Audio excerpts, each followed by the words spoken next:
अज असीं सेवन शहर में आयूं जिथे हर पल एक नई खूबसूरती ऐं सुकून महसूस थे थो।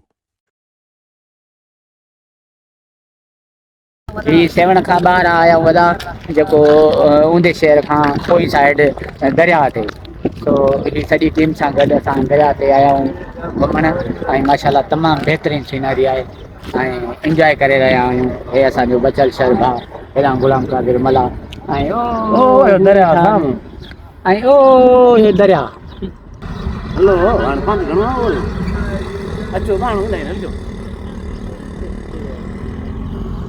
हलो अचो अचो।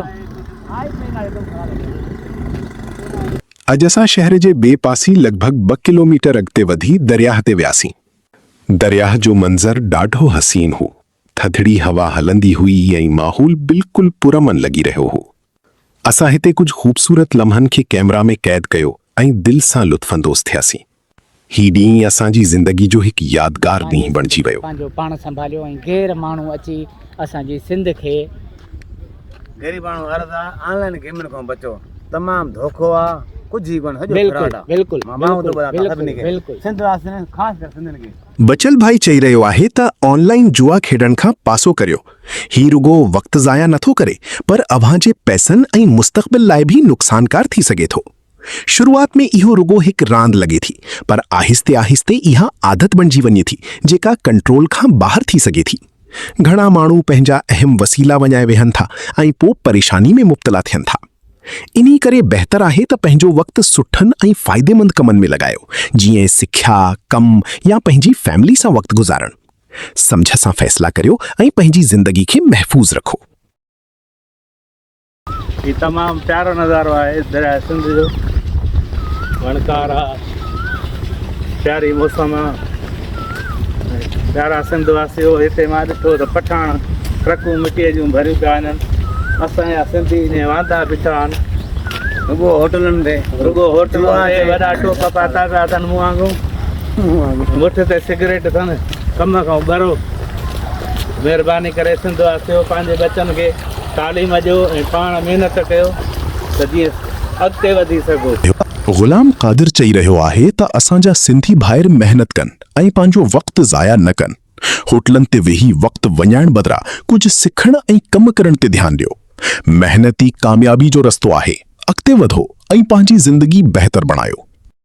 असां हिन टीम में सभिनि खे ॿेड़ीअ ते चढ़ी चकर ॾींदासीं।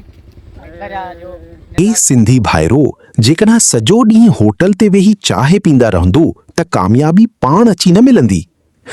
हू चवे थो त चाहि घटि, महिनत वधीक करियो, न त खीसे में हवा हलंदी रहंदी।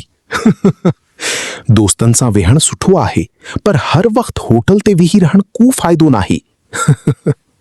थोरो वक़्तु कमु, सिख्या ऐं पंहिंजी मुस्तक़बिल लाइ बि रखो। पोइ ॾिसो ज़िंदगी कीअं बदिलजी थी। सोचो भी ऐं खिलंदा भी रहो पर अॻिते वधण न विसारियो।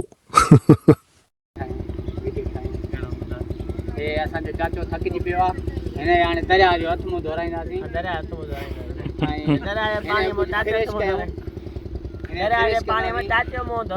चाचा पोतड़ो बध त विंजारियूं तोखे।